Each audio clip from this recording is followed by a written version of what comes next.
দেশের 11 জেলায় বন্যা পরিস্থিতি অপরিবর্তিত রয়েছে। কুমিল্লার নদীর পানি কিছুটা কমলেও লোকালয়ে পানি নামছে খুবই ধীরে ধীরে। তবে নতুন করে প্লাবিত হয়েছে কয়েকটি গ্রাম।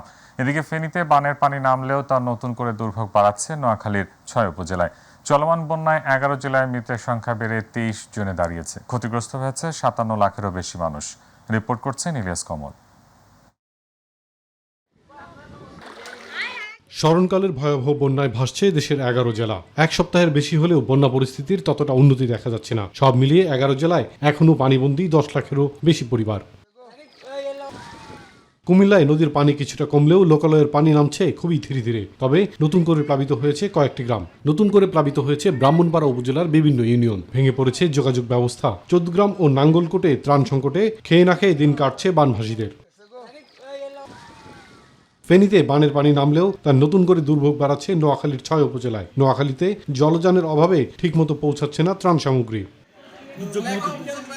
প্রবল বর্ষণ ও উজানের ঢলে নোয়াখালীর কোম্পানিগঞ্জ উপজেলার মুছাপুর স্লুইস গেট ভেঙে গেছে। এতে কোম্পানিগঞ্জ, কবিরহাট এবং ফেনীর সোনাগাজী ও দাগনভূঞা সহ আশপাশের এলাকায় আতঙ্ক ছড়িয়ে পড়েছে। মৌলভীবাজারে কমেছে নদ নদীর পানি, তবে এখনও ডুবে আছে শত শত বাড়িঘর। দুর্গত এলাকায় চিকিৎসা সেবা দিতে কাজ করছে 700-র বেশি মেডিকেল টিম। লক্ষ্মীপুরে বন্যা পরিস্থিতি অবনতির দিকে এগুচ্ছে। একদিকে ঢুকছে নোয়াখালী থেকে আসা পানি, অন্যদিকে বৃষ্টিপাতের কারণেও বাড়ছে পানি। ফলে পরিস্থিতি চরম আকার ধারণের আশঙ্কা দেখা দিয়েছে। জেলা ত্রাণ ও পুনর্বাসন কার্যালয় সূত্রে জানা গেছে, জেলার অধিকাংশ এলাকায় এখন পানির নিচে প্লাবিত। আগামী 48 ঘন্টায় দেশের উত্তর পূর্বাঞ্চল ও তৎসংলগ্ন উজানে ভারী বৃষ্টিপাতের সম্ভাবনা নেই। এ সময় উত্তর পূর্বাঞ্চলের মৌলভীবাজার, হবিগঞ্জ জেলার মনু, খোয়াই, ধলাই নদীগুলোর পানি হ্রাস পেতে পারে, জানিয়েছে দুর্যোগ ব্যবস্থাপনা ও ত্রাণ মন্ত্রণালয়। দেশের পূর্বাঞ্চল এবং তৎসংলগ্ন উজানে হালকা থেকে মাঝারি বৃষ্টিপাতের সম্ভাবনা রয়েছে। আর কুমিল্লা জেলার গুমতি নদীর যে পানিতল এটি হ্রাস পাবে। আর নিম্নাঞ্চল যেটি রয়েছে সেখানে বন্যা পরিস্থিতির উন্নতি হবে। আগামী 24 ঘন্টায় ফেনী জেলার নিম্নাঞ্চলে বন্যা পরিস্থিতির অবস্থা স্থিতিশীল থাকতে পারে। গত কয়েকদিনের ভারী বৃষ্টিপাতে তলিয়ে গেছে রাঙামাটি, নানিয়ারচর, বুড়িঘাট মাছ কোম্পানির নিচু এলাকাগুলোর ঘরবাড়ি। চট্টগ্রামে প্লাবিত হয়েছে ফটিকছড়ি, রাউজান ও হাটহাজারীর বেশিরভাগ গ্রামীণ এলাকা। ডুবে গেছে সড়ক, ফসলের জমি ও মাছের পুকুর। ইলিয়াস কমল, মাই টিভি। অন্তর্বর্তী সরকারের স্বরাষ্ট্র উপদেষ্টা অবসরপ্রাপ্ত লেফটেন্যান্ট জেনারেল মোহাম্মদ জাহাঙ্গীর আলম চৌধুরী বন্যা দুর্গত ফেনী ও নোয়াখালীতে 500টি অসহায় পরিবারের মাঝে ত্রাণ সামগ্রী বিতরণ করেছেন। সোমবার বিজিবির উদ্যোগে এই ত্রাণ বিতরণ করার পরে তিনি হেলিকপ্টার যোগে নোয়াখালী পুলিশ ট্রেনিং সেন্টারে পৌঁছান। সেখানে বিজিবির পক্ষ থেকে বন্যা দুর্গত অসহায় 250টি পরিবারের মাঝে ত্রাণ সামগ্রী বিতরণ করেন। এ সময় তিনি বলেন, সবাই যাতে ত্রাণ পায় সে ব্যবস্থা করছে সরকার।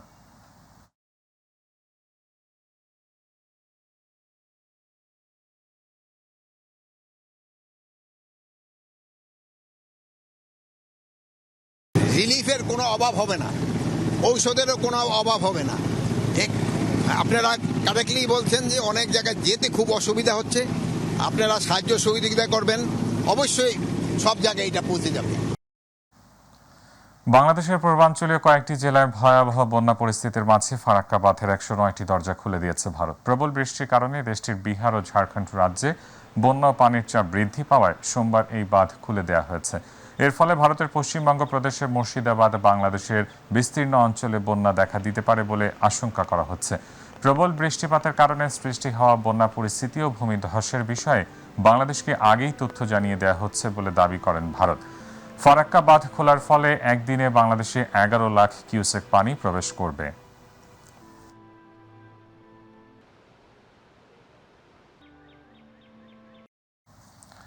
শুভ জন্মাষ্টমী উপলক্ষে দেশের সকল হিন্দু ধর্মাবলম্বীদের শুভেচ্ছা ও অভিনন্দন জানিয়েছেন রাষ্ট্রপতি মোহাম্মদ শাহাবুদ্দিন ও প্রধান উপদেষ্টা ডক্টর মোহাম্মদ ইউনূস।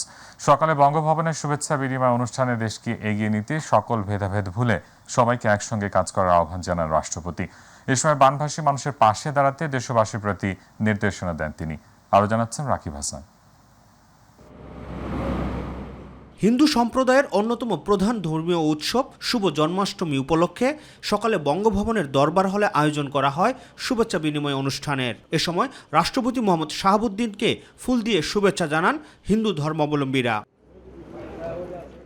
শুভ জন্মাষ্টমী উপলক্ষে রাষ্ট্রপতি তার বক্তব্যে দেশের সকল হিন্দু ধর্মাবলম্বীকে আন্তরিক শুভেচ্ছা ও অভিনন্দন জানান। আমি দেশের সকল হিন্দু ধর্মাবলম্বীকে জানাই আন্তরিক শুভেচ্ছা ও অভিনন্দন। দেশের বন্যা পরিস্থিতি তুলে ধরে বানবাসী মানুষের পাশে দাঁড়াতে দেশবাসীর প্রতি আহ্বান জানান তিনি। এবছর আমরা এমন একটি সময় জন্মাষ্টমী উৎসব উদযাপন করছি যখন ভয়াবহ বন্যায় বাংলাদেশের দক্ষিণ পূর্বাঞ্চলের 11টি জেলা ব্যাপকভাবে ক্ষতিগ্রস্ত হয়েছে। দেশের এই সংকটকালে বানভাসী মানুষের পাশে দাঁড়ানোর জন্য আমি দেশবাসীর প্রতি উদাত্ত আহ্বান জানাচ্ছি। বাংলাদেশ সাম্প্রদায়িক সম্প্রীতির দেশ উল্লেখ করে দেশকে এগিয়ে নিতে ধর্ম বর্ণ নির্বিশেষে সকল ভেদাভেদ ভুলে দেশকে এগিয়ে নিয়ে যাওয়ার পরামর্শ দেন রাষ্ট্রপতি। আন্তর্জাতিক পরিমণ্ডলে আমাদের সম্প্রীতি ও সাংস্কৃতিক ঐতিহ্যকে তুলে ধরতে সমাজের ধর্মীয় সম্প্রীতি বজায় রাখার পাশাপাশি পরম সহিষ্ণু ও সহনশীল আচরণ করতে আমি সকলের প্রতি আহ্বান জানাচ্ছি। আসুন ধর্ম বর্ণ ও দলমত নির্বিশেষে সবাই দেশকে এগিয়ে নিতে একযোগে কাজ করি। পরে সকলের সাথে শুভেচ্ছা বিনিময় করেন রাষ্ট্রপতি মোহাম্মদ শাহাবুদ্দিন। এদিকে দুপুরে দিনটি উপলক্ষে নিজ বাসভবন যমুনায় ধর্মীয় নেতৃবৃন্দের সাথে শুভেচ্ছা বিনিময় করেন অন্তর্বর্তী সরকারের প্রধান উপদেষ্টা ডক্টর মোহাম্মদ ইউনূস। রাকিব হাসান, মাইটিভি, ঢাকা। চাকরি স্থায়ীকরণের দাবিতে সচিবালয় অবরুদ্ধ করে ভাঙচুর ও হামলার ঘটনায় রাজধানীর 4 থানায় মামলায় গ্রেফতার 338 আনসার সদস্যকে কারাগারে আটক রাখার আবেদন করেছে পুলিশ। রমনা, শাহবাগ, পল্টন ও বিমানবন্দর থানার 4 মামলায় তাদের কারাগারে আটক রাখার আবেদন করা হয়েছে। সোমবার ঢাকার মেট্রোপলিটন ম্যাজিস্ট্রেট মোহাম্মদ মোশাররফ হোসেনের আদালতে এ বিষয়ে শুনানি অনুষ্ঠিত হওয়ার কথা রয়েছে। আদালতের সাধারণ নিবন্ধন শাখা থেকে জানা গেছে, শাহবাগ থানার মামলায় গ্রেফতার 189 জন, রমনা থানায় 98 জন, পল্টন থানায় 95 জন ও বিমানবন্দর থানায় মামলায় 6 জন আনসার সদস্যকে গ্রেফতার দেখিয়ে আদালতে আনা হয়। এই 4 থানার মামলায় অন্তত 426 জনের নাম উল্লেখ করে আসামি করা হয়। এছাড়া অন্তত 10,000 অজ্ঞাতনামা আনসার সদস্যদের আসামি করা হয়েছে।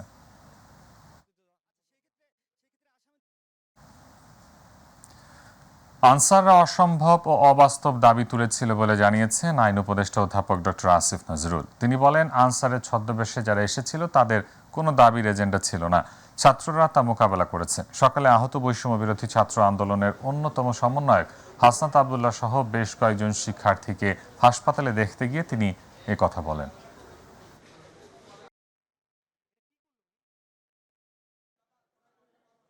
তাদের দাবি ছিল এক্ষুনি রাত 10টার সময় প্রজ্ঞাপন করে তাদেরকে জাতীয়করণ করা হবে।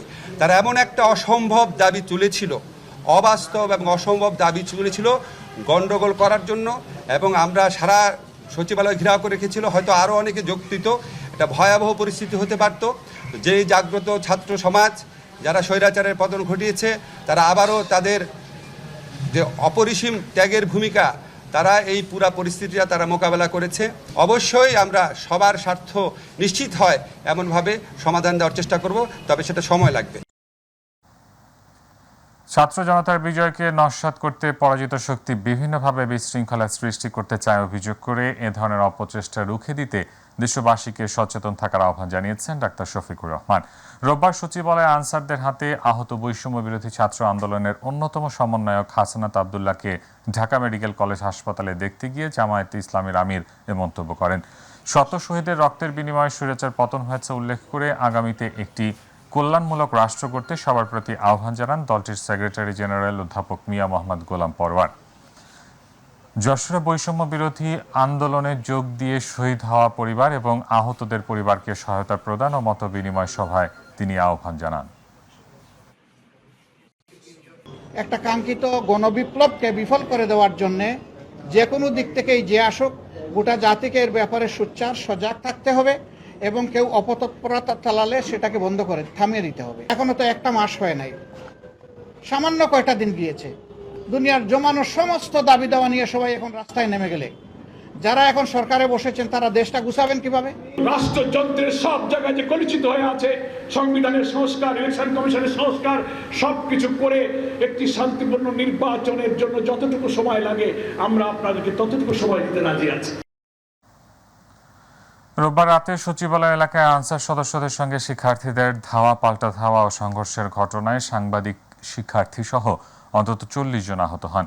আহতদের বেশিরভাগই শিক্ষার্থী, তাদের মধ্যে বৈষম্য বিরোধী ছাত্র আন্দোলনের অন্যতম সমন্বয়ক হাসনাত আবদুল্লাহ রয়েছেন।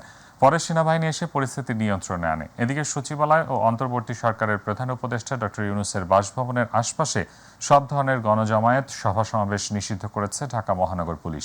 আতিকুর রহমান তিতাসের রিপোর্ট। গতরাত 9:20 দিকে সচিবালয়ের সামনে সংঘর্ষের ঘটনা ঘটে।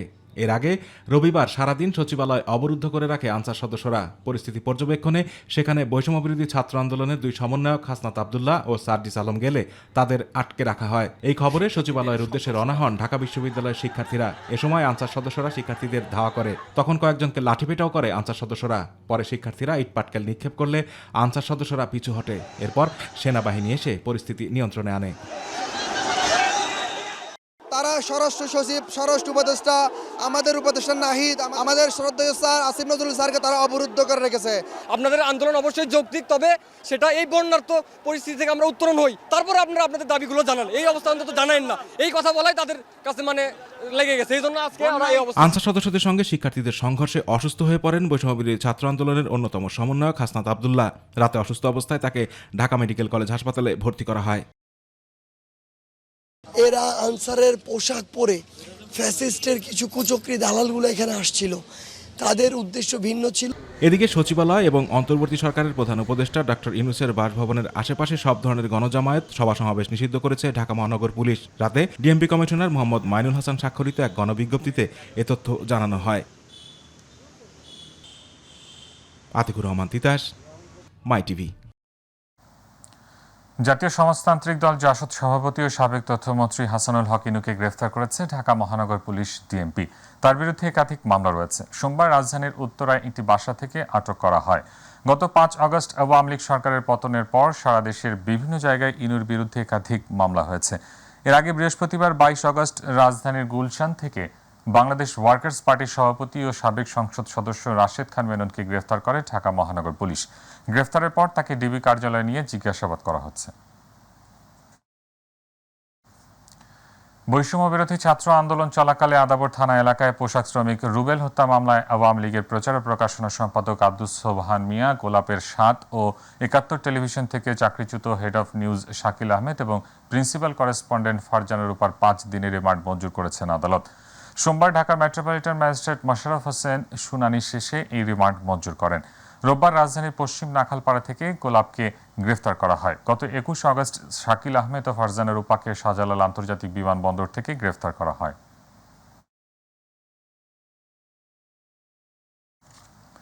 প্রধান উপদেষ্টা অধ্যাপক ডক্টর মোহাম্মদ ইউনূসের বক্তব্যে আশাবাদী হল নির্বাচনের রোডম্যাপ বিষয়ে স্পষ্ট না থাকায় ধোঁয়াশা কাটেনি বলে মন্তব্য করেছেন মির্জা ফখরুল ইসলাম আলমগীর। সোমবার জাতির উদ্দেশ্যে দেয়া প্রধান উপদেষ্টার বক্তব্যের প্রতিক্রিয়ায় এ মন্তব্য করেন বিএনপি মহাসচিব। আনসারের পোশাকধারীদের সচিবালয় ঘেরাওকে অশনি সংকেত বলে মন্তব্য করে বিজয়কে নস্যাৎ করে দেওয়ার জন্য পরাজিত শক্তি বিভিন্নভাবে চক্রান্ত করছে বলে অভিযোগ করেন মির্জা ফখরুল ইসলাম আলমগীর। মাহবুব সৈকতের রিপোর্ট। জাতীয় পার্টির অন্যতম প্রতিষ্ঠাতা প্রয়াত কাজী জাফর আহমেদের স্মরণে জাতীয় প্রেস ক্লাবে আলোচনা সভার আয়োজন করে জাতীয় পার্টি কাজী জাফর আহমেদ গ্রুপ। প্রধান অতিথির বক্তব্যে বিএনপি মহাসচিব রোববার জাতির উদ্দেশ্যে অন্তর্বর্তী সরকারের প্রধান উপদেষ্টা ডক্টর মোহাম্মদ ইউনূসের বক্তব্যের প্রতিক্রিয়া জানান। এখনো আমার ধোঁয়াশে যে অবস্থাটা সেটা পরিষ্কার হয়নি, কারণ আমরা আশা করেছিলাম তিনি একটা রোড ম্যাপ দেবেন, এটা আমরা কিন্তু ওনার বক্তব্যের মধ্যে পাইনি। রাজনৈতিক দলগুলোর সাথে সংলাপের উদ্যোগ নিতে সরকারকে আবারও পরামর্শ দেন বর্ষিয়ান এই রাজনীতিবিদ। কালকের কথা বলেছেন, কবে নির্বাচন হবে রাজনৈতিক সিদ্ধান্ত, সঠিক অবশ্যই রাজনৈতিক সিদ্ধান্ত হবে। তো এই রাজনৈতিক সিদ্ধান্ত নেওয়ার জন্য তো রাজনৈতিক নেতা, রাজনৈতিক দল, রাজনৈতিক ব্যক্তিদের সঙ্গে আলোচনা করতে হবে। স্বৈরাচারের বিরুদ্ধে লড়াই করতে গিয়ে বিরোধী নেতাকর্মীদের নামে মিথ্যা এবং গায়েবী মামলাসমূহ তুলে নিতেও অন্তর্বর্তী সরকারের প্রতি আহ্বান জানান তিনি। আমরা পত্রিকায় দেখলাম যে প্রধান উপদেষ্টার মামলা চলে গেছে, আরেকজন উপদেষ্টারও মামলা উঠানো হয়েছে। আমাদের একজন মানুষও নাই, বিএনপি বলেন, জামাত বলেন, এই আপনার আমরা এখানে যারা বসে আছি, যাদের বিরুদ্ধে মিথ্যা মামলা নাই, সেগুলোকে অবিলম্বে তুলে ফেলতে হবে। রোববার আনসারের পোশাক পরে সচিবালয় ঘেরাওকে অশনি সংকেত বলেও মন্তব্য করেন বিএনপি মহাসচিব। সবাই সতর্ক থাকবেন, এই বিষয়গুলোকে কখনোই কোনো প্রশ্রয় দেওয়া যাবে না। পরে নয়াপল্টন কেন্দ্রীয় কার্যালয়ে বিএনপির ত্রাণ সংগ্রহ কার্যক্রমের উদ্বোধন করেন মির্জা ফখরুল ইসলাম আলমগীর। বিকেলে গুলশানে বিএনপি চেয়ারপারসনের কার্যালয়ে ব্রিটেনের হাইকমিশনার সারা ক্যাথেরিন কুকের সঙ্গেও বৈঠক করেন বিএনপি মহাসচিব। পরে বৈঠকের বিষয় নিয়ে কথা বলেন স্থায়ী কমিটির সদস্য আমির খসরু মাহমুদ চৌধুরী। সুষ্ঠু নির্বাচনের মাধ্যমে ক্ষমতা একটা জবাবদিহি সরকার বাংলাদেশে আসার ব্যাপারে তারা জানতে চেয়েছে এটা কত তাড়াতাড়ি করা সম্ভব। অন্যদিকে সকালে জাতীয় প্রেস ক্লাবের সামনে এক কর্মসূচিতে স্বৈরাচারের দোসরদের ব্যাপারে সজাগ থাকার আহ্বান জানান বিএনপি চেয়ারপারসনের উপদেষ্টা জয়নুল আবেদিন ফারুক। কোন ষড়যন্ত্র না করতে পারে সেদিকে অবশ্যই আপনাদেরকে নজরে রাখতে হবে। মাহবুব সৈকত, মাই টিভি, ঢাকা। বাংলাদেশ জামায়াতে ইসলামী ও ইসলামী ছাত্র শিবির নিষিদ্ধ করে স্বরাষ্ট্র মন্ত্রণালয় যে প্রজ্ঞাপন জারি করেছিল তা আগামীকাল প্রত্যাহার হচ্ছে বলে জানিয়েছেন দলটির আইনজীবী অ্যাডভোকেট মোহাম্মদ শিশির মনির। আজ সুপ্রিম কোর্ট প্রাঙ্গণে এক সংবাদ সম্মেলনে তিনি এ মন্তব্য করেন। শিশির মনির বলেন, জামায়াত নিষিদ্ধের আদেশ প্রত্যাহারের পরই দলটির নিবন্ধন ফিরে পেতে আপিল বিভাগে মামলা পুনর্জীবিত করার পদক্ষেপ নেওয়া হবে। বাতিল করেছিল যে কয়টা কারণ, তার মধ্যে সর্বশেষ কারণ ছিল যে তাদের কাছে তৎকালীন সরকারের কাছে নির্ভরযোগ্য তথ্য আছে যে জামায়াত ইসলামী এবং তার অঙ্গ সংগঠনগুলো সন্ত্রাসী কর্মকাণ্ডের সঙ্গে জড়িত। অথচ কী ধরনের সন্ত্রাসী কর্মকাণ্ড, কী সেই সন্ত্রাস, কী সেই অ্যাক্টিভিটি, এই মর্মে কোনো ব্যাখ্যা তৎকালীন সরকার দেয়নি। আমরা বর্তমান সরকারকে এটা বলেছি যে আপনাদের কাছে যদি কোনো নির্ভরযোগ্য তথ্য থাকে, কোনো সুনির্দিষ্ট তথ্য থাকে, তাও আপনারা আমাদের দেখাতে পারেন। বস্তুত অর্থে এটি একটি কথার কথা, শুধুমাত্র একটি গণ অভ্যুত্থানের কর্মকাণ্ডকে ভিন্ন দিকে প্রবাহিত করার জন্যই এই ধরনের পদক্ষেপ নেওয়া হয়েছিল বলে আমরা মনে করি, এবং বর্তমান সরকার প্রশাসন সবাই এই কথা মনে করে। দ্রুততম সময়ের মধ্যে, এমনকি আগামীকালকের মধ্যেই এই নিষিদ্ধের আদেশটি প্রত্যাহার হবে বলে আমাদের তথ্যমতো কনফার্ম করেছেন। আমরা মনে করি যে আইনি পদক্ষেপ আছে, সেই আইনি পদক্ষেপ অনুযায়ী জামায়াত ইসলামী পথ চলতে চায়। গণতান্ত্রিক ধারা ফিরিয়ে আনতে দ্রুততম সময়ের মধ্যে রাজনৈতিক দলগুলোর সাথে আলোচনা করার জন্য অন্তর্বর্তী সরকার প্রতি আহ্বান জানিয়েছে এবি পার্টি। রাজধানীতে দলটির কেন্দ্রীয় কার্যালয়ের প্রধান উপদেষ্টার ভাষণ নিয়ে প্রতিক্রিয়া তুলে ধরতে করা সংবাদ সম্মেলনে এবি পার্টির সদস্য সচিব মুজিবুর রহমান মঞ্জু এ দাবি তুলে ধরেন। সংস্কারের কালক্ষেপণ হলে পরাজিত শক্তি বিভিন্নভাবে দেশে অস্থিতিশীল পরিবেশ সৃষ্টির পায়তারা চালাবে বলে মন্তব্য করেন দলটির নেতারা।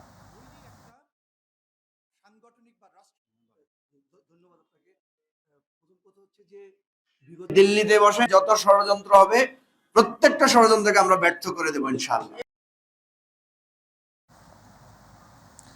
ধর্ম ব্যবসায়ীরা ধর্ম নিয়ে রাজনীতি করে, বিভেদ সৃষ্টি করে। তাদের বিপরীতে দেশের স্বার্থে সবাইকে এক হওয়ার আহ্বান জানিয়েছেন অন্তর্বর্তী সরকারের আইন উপদেষ্টা ডক্টর আসিফ নজরুল। আর তথ্য সম্প্রচার উপদেষ্টা নাহিদ ইসলাম মনে করেন, সংখ্যালঘু সম্প্রদায় অনিরাপদ থাকলে পুরো বাংলাদেশ অনিরাপদ থাকবে। রাজধানীর পলাশীতে মহাজন্মাষ্টমী তিথি উপলক্ষে ঐতিহাসিক কেন্দ্রীয় জন্মাষ্টমী মিছিলের উদ্বোধনী অনুষ্ঠানে তারা এসব কথা বলেন।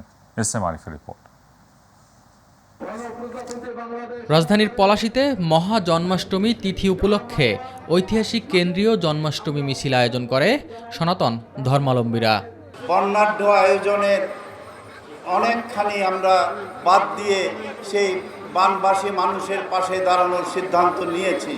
উদ্বোধনী অনুষ্ঠানে অন্তর্বর্তী সরকারের তথ্য সম্প্রচার উপদেষ্টা নাহিদ ইসলাম জানান, বিগত বছরগুলোতে সংখ্যালঘু সম্প্রদায়কে রাজনৈতিক হাতিয়ার হিসেবে ব্যবহার করা হয়েছে। সংখ্যালঘু সম্প্রদায়কে বারবার রাজনৈতিক টুল হিসেবে ব্যবহার করা হয়, রাজনৈতিক ভোট ব্যাংক হিসেবে ব্যবহার করা হয়, কিন্তু দিন শেষে দেখা যায় তাদের পাশে কেউই দাঁড়ায় না। যখন হামলা হয় তখন সবাই প্রতিশ্রুতি দেয় যে বিচার করা হবে, কিন্তু কোনো একটি বিচার কিন্তু আমরা দেখতে পাইনি এই বাংলাদেশে। আমরা মনে করি একটি নতুন বাংলাদেশের আমরা স্বপ্ন দেখছি। যদি এই নতুন বাংলাদেশ ইনক্লুসিভ না হয়, এই নতুন বাংলাদেশের স্বপ্নে যদি সকল জনগোষ্ঠী একমত না হতে পারে, অন্তর্ভুক্তি না হতে পারে, তাহলে এই বাংলাদেশের স্বপ্নটি ব্যর্থ হবে। ধর্ম নিয়ে বিভেদ সৃষ্টিকারীদের বিরুদ্ধে সবাইকে এক হওয়ার আহ্বান জানান আইন উপদেষ্টা ডক্টর আসিফ নজরুল। ধর্ম ব্যবসায়ী এবং ধর্ম নিয়ে রাজনীতি করা মানুষকে, মহলকে সেটা যে দেশেরই হোক, বাংলাদেশের হোক, তাকে অবশ্যই পরাজিত করে আমরা আজকে বৈষম্য বিরোধী ছাত্র আন্দোলন আমাদের দেশ গড়ার যে মহাসুযোগ এনে দিয়েছে, সেই সুযোগকে কাজে লাগিয়ে বাংলাদেশকে আমরা উত্তরোত্তর সমৃদ্ধির দিকে নিয়ে যাব। পলাশী থেকে ঐতিহাসিক কেন্দ্রীয় জন্মাষ্টমী মিছিলটি বিভিন্ন রাস্তা প্রদক্ষিণ করে লক্ষ্মীবাজারের বাহাদুর শাহ পার্কে গিয়ে শেষ হয়। এস.এম. আরিফ, মাই টিভি, ঢাকা। 2025 সালের পবিত্র হজের প্রাথমিক নিবন্ধন শুরু হচ্ছে আগামী 1 সেপ্টেম্বর। সরকারি বেসরকারি দুই মাধ্যমেই এই নিবন্ধন কার্যক্রম চলবে 30 নভেম্বর পর্যন্ত। ধর্ম বিষয়ক মন্ত্রণালয়ের জনসংযোগ কর্মকর্তা মোহাম্মদ আবু বকর সিদ্দিক স্বাক্ষরিত এক বিজ্ঞপ্তিতে আজ এ তথ্য জানানো হয়। এতে বলা হয়, আগের কিংবা নতুন প্রাক নিবন্ধিত যে কোনো ব্যক্তি 3 লাখ টাকা জমা দিয়ে প্রাথমিক নিবন্ধন করতে পারবেন। হজ প্যাকেজ মূল্যের অবশিষ্ট টাকা প্যাকেজের নির্ধারিত সময়ের মধ্যে পরিশোধ করতে হবে। বিজ্ঞপ্তিতে জানানো হয়, সরকারি ও বেসরকারি উভয় মাধ্যমের প্রাক নিবন্ধন ফি 30,000 টাকা। 2025 সালে বাংলাদেশের জন্য হজযাত্রীর কোটা 1,27,198 জন। এই কোটা পূর্ণ হলে স্বয়ংক্রিয়ভাবে প্রাথমিক নিবন্ধন কার্যক্রম বন্ধ হয়ে যাবে। নারায়ণগঞ্জের রূপগঞ্জের রূপসী এলাকার গাজী টায়ার মিলে ভয়াবহ আগুনের ঘটনা ঘটেছে। রোববার রাত 10টা 35 মিনিটে ওই মিলে আগুন লাগে। খবর পেয়ে ফায়ার সার্ভিসের 12টি ইউনিট ঘটনাস্থলে পৌঁছে আগুন নিয়ন্ত্রণের কাজ করে। এই ফ্যাক্টরিতে প্রায় 12 ঘন্টা যাবত আগুন জ্বলে। রাত থেকে ফায়ার সার্ভিসের 12টি ইউনিটের 120 ফায়ার ফাইটার আগুন নিয়ন্ত্রণে কাজ করেছে। এখন পর্যন্ত 14 জনকে উদ্ধার করেছে তারা। ফায়ার সার্ভিস অ্যান্ড সিভিল ডিফেন্সের পরিচালক লেফটেন্যান্ট কর্নেল রেজাউল করিম জানান, গাজী টায়ার ফ্যাক্টরিতে আগুনের সংবাদ পেয়ে ঘটনাস্থলে পৌঁছে আগুন নিয়ন্ত্রণে কাজ শুরু করে তারা। এখনো পর্যন্ত অনেকে নিখোঁজ রয়েছেন বলে দাবি করেছেন স্থানীয়রা।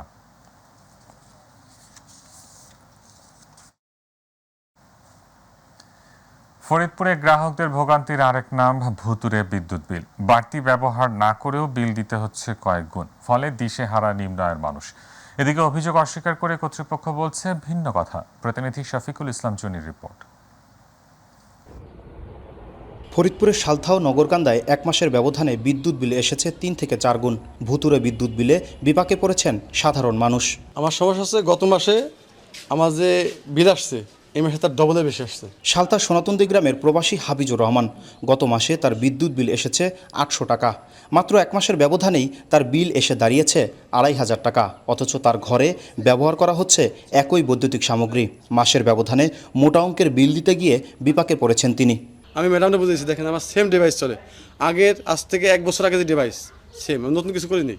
দেখেন ঘর পুরান না, নতুন কিছু করলে হয়তো বলতেন আপনি নতুন কিছু লাগাইছেন।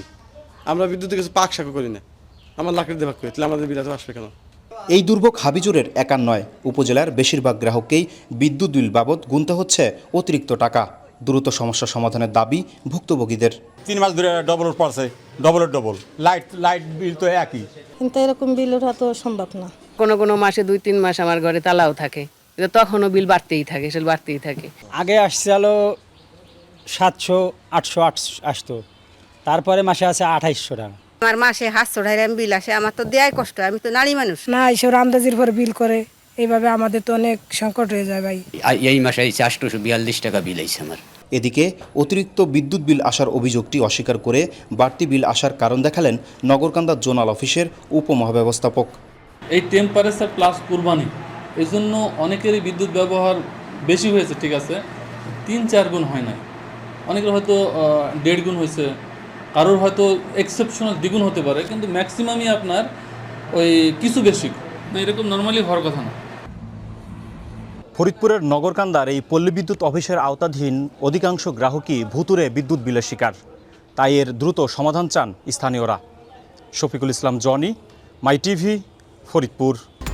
এই ছিল এখনকার মতো। এতক্ষণ সঙ্গে থাকার ধন্যবাদ। এছাড়া ইউটিউবে মাই টিভি সংবাদ পেতে ভিজিট করুন youtube/mytv নিউজ এবং আমাদের অনুষ্ঠান দেখতে ভিজিট করুন youtube/mytv বাংলা, Facebook/mytv বাংলা। পরবর্তী সংবাদ দেখার আমন্ত্রণ জানিয়ে বিদায় নিচ্ছি। আল্লাহ হাফেজ।